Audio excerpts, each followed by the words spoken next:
Beginilah kondisi salah satu SPBU yang ada di Palembang, yang selalu ramai dan menimbulkan antrian kendaraan yang hendak mengisi BBM.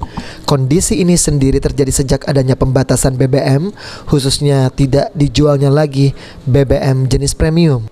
Namun pada akhir tahun 2021 lalu Presiden Jokowi membuat keputusan dalam Perpres nomor 117 tahun 2021 terkait Perpres pembatalan penghapusan BBM premium tersebut. Tukang ojek online cukup menyambut positif. Ada aturan dari Presiden soal pembatalan penghapusan premium. Premium bakal diperjualkan lagi gitu, belum tahu? Belum tahu Pak. Pak, dengan adanya itu cak mana lagi toh Pak selaku ojek online? Kalau memang premium dijual lagi di SPBU. Bagus itu Pak. Itu yang premium kan? Iya. Bagus Pak. Kita senang Pak. Masalahnya kan harganya terjangkau. Apalagi untuk yang ojol ini. Sementara itu, pihak pengelola SPBU sendiri belum mengetahui adanya peraturan Presiden soal pembatalan penghapusan BBM jenis premium tersebut. Firman Hidayat, PAL TV.